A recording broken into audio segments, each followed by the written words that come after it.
se tu mi bacerai ogni istante a te. Hi, here we are at Legends Creek Farm. This is such a treat today. These are my two grandchildren, Jon and Aden. We love them very much and they work hard on this farm. And this is Gilda. Here I am again with Jean on the farm. I can't believe I'm here. We got a llama and all these animals. Oh, it's unbelievable. Wonderful. Yeah.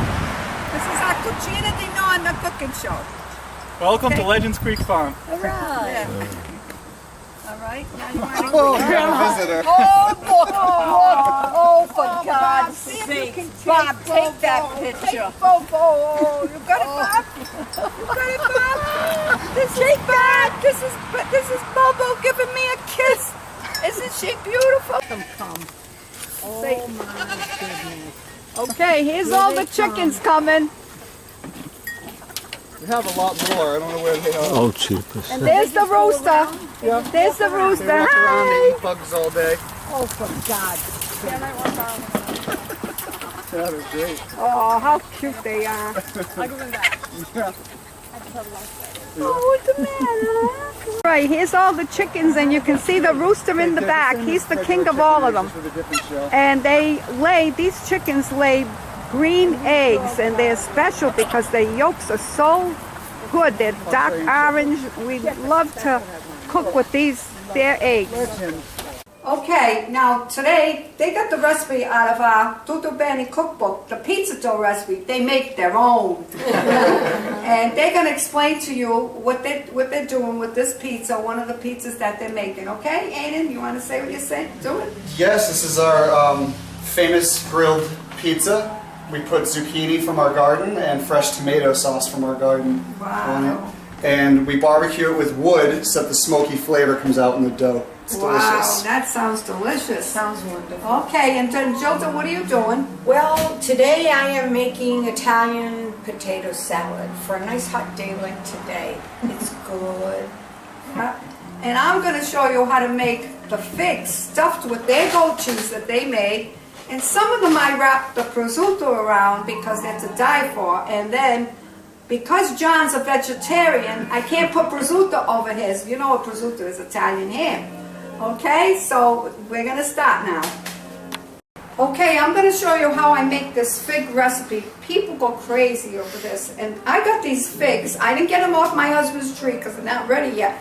But I got these figs at Stop and Shop, and they're beautiful. Look how big they are. I don't know if they're the mission figs or which ones they are, but I'm cutting the tips off them. And I got 2 boxes over there. And I'll show you, you cut the top tip off like this.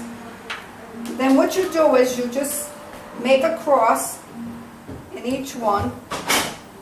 Right. And I'll show you how I'm doing this. Make a cross in each one. And then I'll show you what I'm doing. And then when they're all done, I'll show you the next step. So this is Jon's and Aden's goat cheese that they made right from their goats on the farm. So what you do is you stuff a little bit of goat cheese in here. I'm spreading it open. Okay? And then I'm going to wrap Italian ham around them, and I'll show you what's next, okay? Hello everyone, here I am at the counter at Jon and Aden's house, farmhouse I should say. This morning, before I got here, I boiled these tomatoes. Potatoes! And I cut them in quarters, or little pieces like this, little chunks like this. They're partially warm, but the best way to do it is when they're really warm because the olive oil picks up everything. So the first thing I'm going to do is put the olive oil in. Now I kind of eyeball it, okay? I put maybe a quarter of a cup, about a quarter of a cup, okay? Then I have a little bit of oregano that I bought. Let me get some out of here. Not a lot, because oregano is pretty strong, so you don't want to put too much. I just put a little like that, maybe a little bit more. And usually I put parsley. Right now, I don't have the parsley. I put pepper. I do have a white pepper, but I think I like the black pepper better. Just eyeball it. Celery seeds. I'm going to put this in a little bit. Now this is salty, so you don't want it too salty. But there you go. About a little quarter of a teaspoon there. I'm going to add a little bit of salt. You can always add more, so I put a little bit. The next thing I'm going to do is add, I'm saving the vinegar for last. You use white vinegar. These beautiful olives, I'm going to cut around them and put little pieces. Actually, I thought these were seedless. You thought they were the Jeannie. sliced ones. I thought they were. I didn't realize it when I bought them, and I bought them right at the counter. So what I have to do is cut a few of these up, so I'll be back, okay, then you can see it. Okay, I put my goat cheese in all of these figs. Now, half of them I'm going to do with the Italian ham. So see, you just wrap a piece of Italian ham around, and then after you put them on the grill or you put them in your oven just for 5 minutes, and then I'll show you what else I wrap. I pour balsamic vinegar over them, balsamic glaze over them. All right, here's the figs already. I have some wrapped with prosciutto and some for the vegetarian just with the goat cheese. And I'm going to put these on the grill just for 5 minutes, and then I'll show you the last thing I'm going to do. This is the goat cheese Aden and Jon made from their goats on the farm, and it is wonderful. All right, here we have some pickled beets and some pickled carrots from our garden. When you have a garden, you tend to get everything coming in all at once, and pickling it is pretty much the best way to preserve it. These are delicious. They're nice and sweet. Carrots came out wonderful, a bunch of heirloom varieties. And as you can see, they still have beautiful color to them, and they're absolutely delicious. And Aden, you preserved how many tomatoes? About 75 pounds. He preserved 75 pounds of tomatoes from their garden. Can you believe it? I can't. And where'd you get those big jars? Oh my Yeah. goodness. Yeah. Half gallon size. Whoa! I'm back after Aden and Jon and Jean, and I've cut about 15 of these olives and cut them up and put them in here. Now here's my celery. I did cut some. What happened is I forgot them at home, but it's just as well because now I have these that are from the garden. So how lucky am I, okay? So I cut some of them, but what I do is I take off the strings, all right? I just pull them like this because sometimes they get kind of chewy, okay? So I just get it from the top and I just pull it down like that and I'm done. Now the next thing is slicing these very small. I like them small so that when you have a spoonful, you're able to chew it, okay? Okay, Jean. Yeah, okay. Don't forget your red onion after. And I forgot the red onion. You're not hungry. This is the soap that Aden and Jon created on the farm from the goat. And when I tell you, you wash yourself with a bar of this soap, and your skin gets like silk. They are on the website, and that's Legend Creek Farm. But I just had to show you this soap. I'm so proud of these two guys. Okay? It is. It's absolutely wonderful. We've got 21 goats. They get a ton of milk, and one of the only things we can actually put it into until we get licensed as a dairy is the soaps.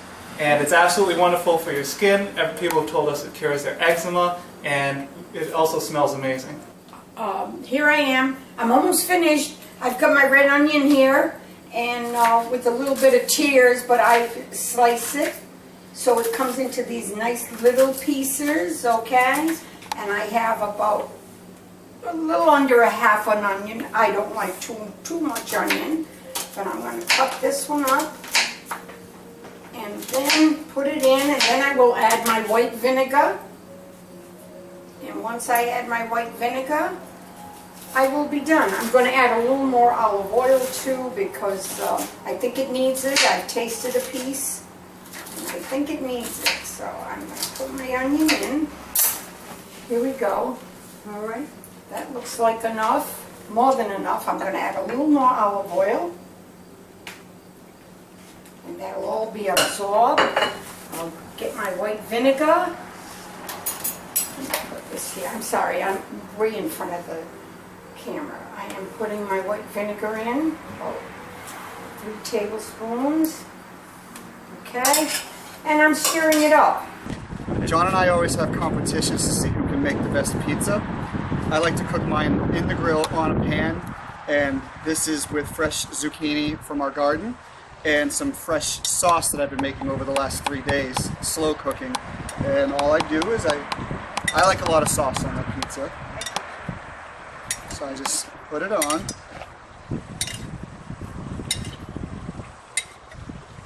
And spread it around with a spoon.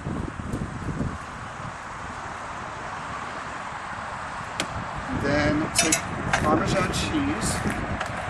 And I'm very, mozzarella. I'm very liberal with the mozzarella.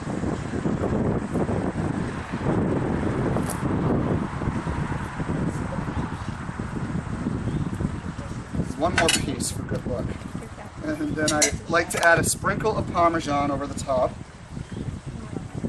Easy. And the best ingredient is the zucchini and the onions. They go right on top. Does that look good or what?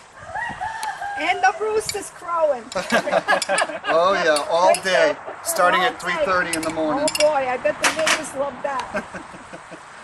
Luckily we live in a farm town. And then it's a little balsamic reduction just to give it a little kick. And it goes right onto the grill. The basil leaves, Aden. Oh yeah, it's a good idea. Throw a few on. You got that from your garden too. It is. This is a special basil called Perpetuo, and I like it because it doesn't bolt and go to seed. So you can just harvest fresh basil all year round. I can smell it from here. And this is the finished product, and now it's going to go into the grill. Okay. Alright, so like Aden was saying, we do always compete to see who has the best pizzas. I think mine is the best, although Aden's is pretty delicious as well. But what I like to do is grill my pizza directly on the grill. This is a very Rhode Island thing. It's pretty much the best way you can have pizza, in my opinion. And one of the most important things that you need to keep in mind when you're grilling a pizza is that you need to use a ton of olive oil. The olive oil not only prevents it from sticking to the grill, but it basically fries the outside of the dough while it's cooking. So the high heat with the dough makes it taste absolutely delicious. Reminds you of a feast or a doughboy at Iggy's or something like that. You're going to absolutely love this grilled pizza. So, in addition to all of the olive oil, you want to have a very, very stiff dough. Fortunately, the recipe that I've been using since college provides for a lot of flour and makes it so that the dough is not doesn't pull apart easily. It's going to be easy to use with tongs. The third thing that you need to remember when making a grilled pizza is to have absolutely everything ready, because this goes very, very fast. Otherwise, you're going to end up with a grilled, burnt pizza. And as Aden will tell you, we have eaten a lot of burnt grilled pizzas. So, step one, you roll out your dough, you cover it with olive oil, and you get it ready to go right on the grill. You can see we have all of the heat on this side of the grill. That side of the grill is nice and cool. Once we cook the crust, we're going to move it to the cool side of the grill so that everything can heat up and cook without worrying about burning the bottom. So I'm going to start with putting our dough right on the grill.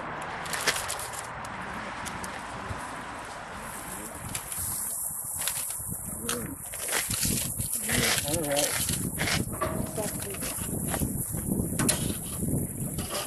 And you can hear it sizzling. I'm telling you, if you could smell it, you'd be loving it. All right, we just flipped it. That's a very important part. You worry about your pizza falling apart. But you know, if it starts to fold over or anything like that, don't worry about it. As my grandmother always says, you can always fix it. It doesn't need to be pretty as long as it tastes delicious. So we've grilled one side, got the other side grilling now. And as you can see, it cooks very, very quickly.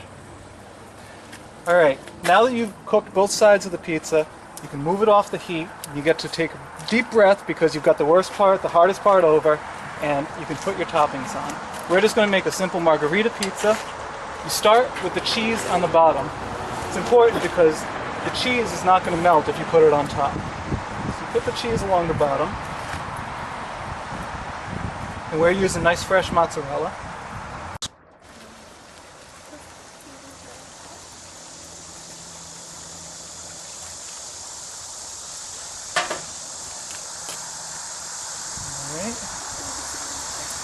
Next, we're going to put on our tomatoes. We've taken fresh tomatoes from our garden. We have these delicious yellow ones. I'm not sure exactly what they're called, but they're some heirloom variety.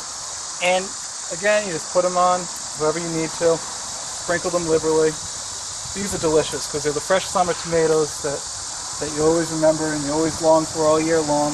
Finally, in the summer, come August, you've got them available.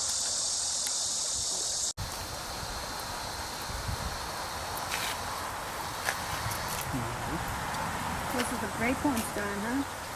Yeah, these are just the nice red tomatoes. Add some extra color and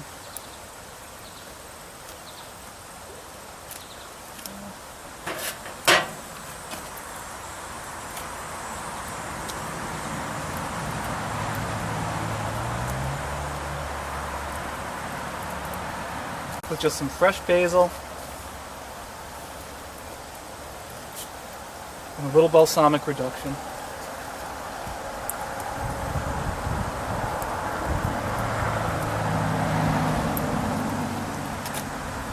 Once you finish with this, you just close the top, let everything cook for a little bit, and you'll be good to go.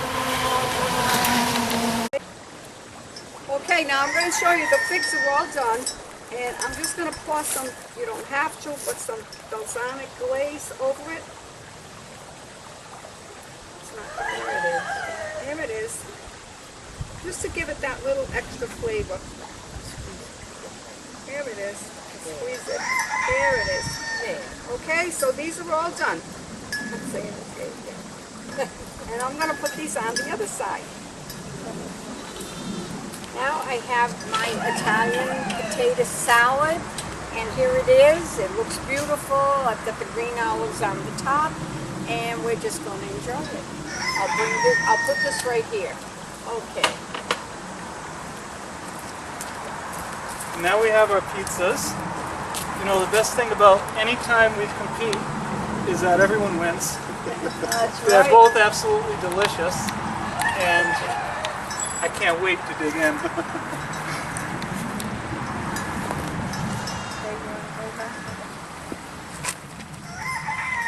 Okay, we're going to say bye now, and we're going to enjoy our food. Yep, and Ciao, ciao. here is the address and not the address, the telephone number for Jeannie. I'm sorry, and for me. Okay.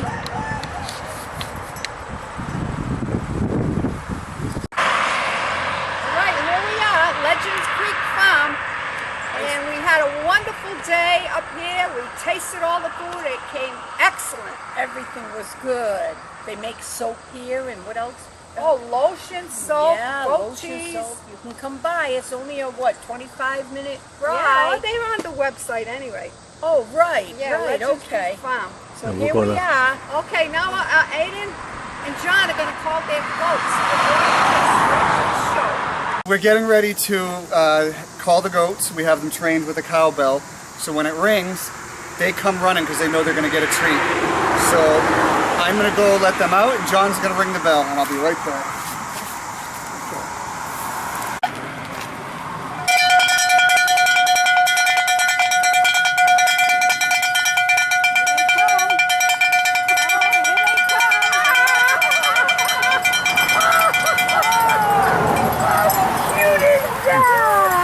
They all have a name.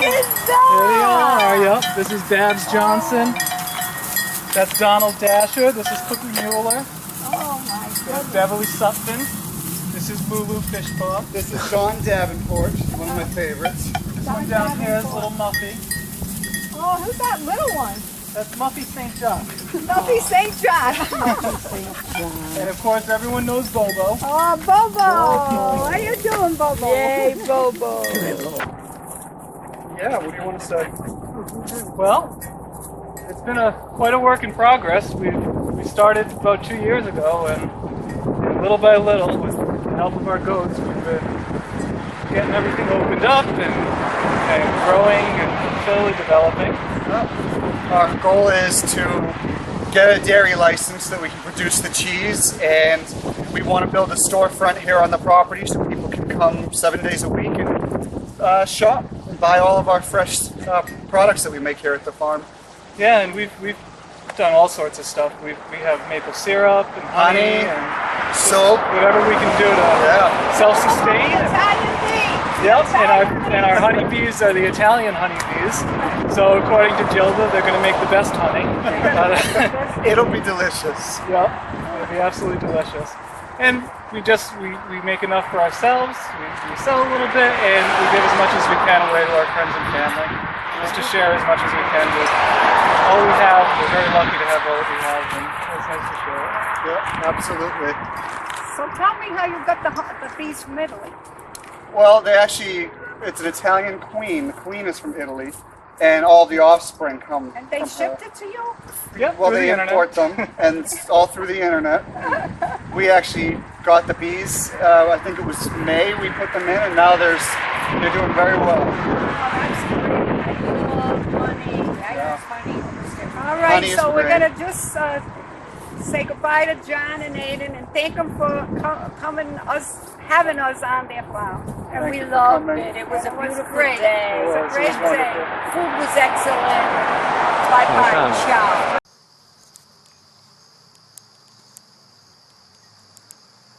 So this is our honey beehive. We had a few extra minutes at the end of the video, so we thought it'd be nice to show you how we collect our honey, how we feed our bees. This is our first year keeping bees. These are Italian honey bees.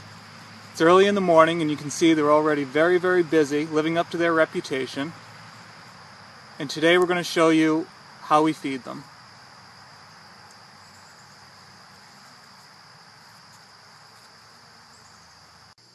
Before we go into our hive, John and I like to smoke the bees.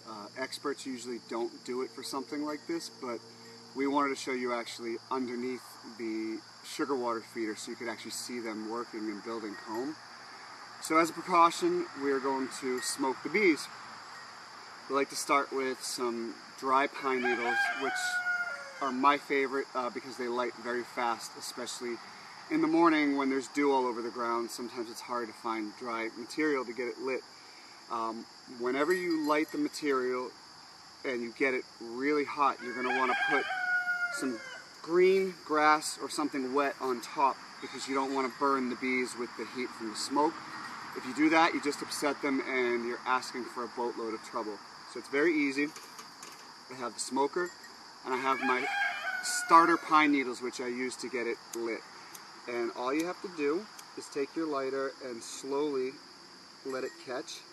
And believe it or not, these will actually go up pretty fast depending on how much wind there is. And be careful you don't burn your hands. When you put it in, you can press the smoker to let it breathe. And as it breathes, you keep adding more pine needles until it starts billowing smoke like it is right now. So I keep adding them in. What you want to do is you get some nice sparks in the bottom so that the smoker lasts through the duration with which you're in your beehive. So you just keep adding it. The only part of this that I hate is it gets in my eyes. I should wear goggles. Alright. And I usually can tell when I have it lit pretty good because it starts coming out orange and it's not a pure white smoke. So that's when I'm happy with what I've got at the bottom, and I will take my greens, put the greens on top, close the lid, and then just get it going a little bit like that. So when you smoke, all you have to do is press the little bellows on it and it comes out and you can aim it to where you want it to go, and it's a nice cool smoke, but you never want to get right up to the bees to smoke them. You absolutely need to be a few feet back unless it's really windy out. Alright, so as Aden was telling you, we smoke the bees just because we've just started doing this. A lot of people do not bother with the smoking, but it does help calm them down. What we're going to show you today is how we add sugar water. Now, these bees, like I said, it's the first year we're keeping them. The bees needed to build up their hive. The sugar water helps them do that. It encourages them to build the comb and make sufficient reserves to live through the winter. We won't be getting honey this year, but next year we're going to get tons of honey. And so the sugar water helps make sure that they survive through the winter and that they come back next year in full force, able to make a ton of honey for us. So, this white box on top here is where the sugar water goes. I'm going to show you how we get that. We keep a rock on top to keep unwanted pests out of there. And as you can see, I don't wear a suit for this stuff. Doesn't mean I haven't been stung, but and you can see there are a lot of sugar water there. So the first step, since we want to show you the inside of the hive, is going to be removing this box and letting you know what's underneath. It's really very cool. Now, one of the nice things about these bees is they are Italian honeybees. And according to my grandmother, the Italian honeybees make the best honey. And I'm pretty sure she thinks that just because they're Italian. In actuality, the bees themselves are not from Italy, but the queen is an Italian queen. And since the queen is the mother of all of the bees, that means all of the bees as well are Italian. So here you have the inside of the hive. You can see it is just brimming with bees. I'm going to smoke it a bit, just to make sure that they're nice and calm.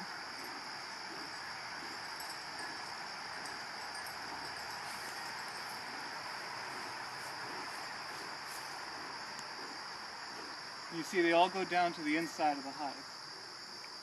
Smoke encourages them to do that.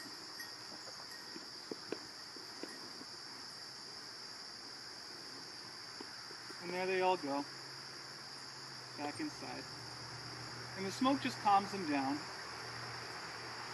Now in actuality, the Italian honeybees do not make any different honey than any other bees, but they are still the best for beekeeping because they're very calm. They don't like to sting. It's one of the reasons why I can go in without a suit and handle them, and they do just fine. And that is because Italians are lovers, not fighters. So we moved the camera to give you a better view of the inside of the hive, and you can see them busy at work in there. What they're doing right now is they're building comb where the queen can go and lay eggs and new bees can hatch. And they also store some honey in that comb so that they can survive throughout the winter. And there they are, all hard at work. Some of them are flying out getting pollen, some of them are helping the queen lay her eggs, some of them are building honey. They all have little jobs, and that's what they do all day. So they basically they all have a purpose and a function, and they all just work all day to make their hive survive. Busy as a bee. Alright, so now we're going to put the box back on, now that you've seen the inside, so that we can give them the sugar that they need in order to build as much comb as possible.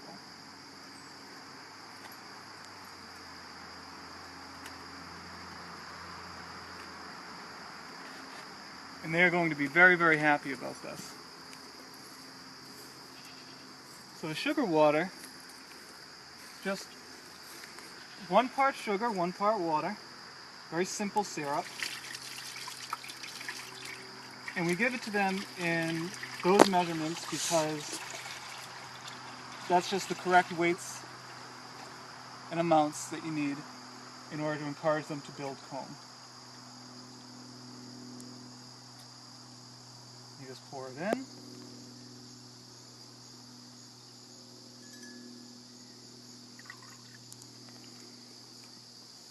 And there you have it. You can see them already starting to come down and have a little taste. And they'll just come right up through the underneath, over that little ledge, grab some sugar water, and bring it back down.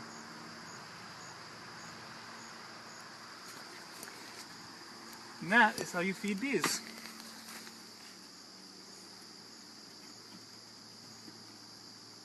Be sure to check us out when we do have some honey, and we'll be happy to share it with you.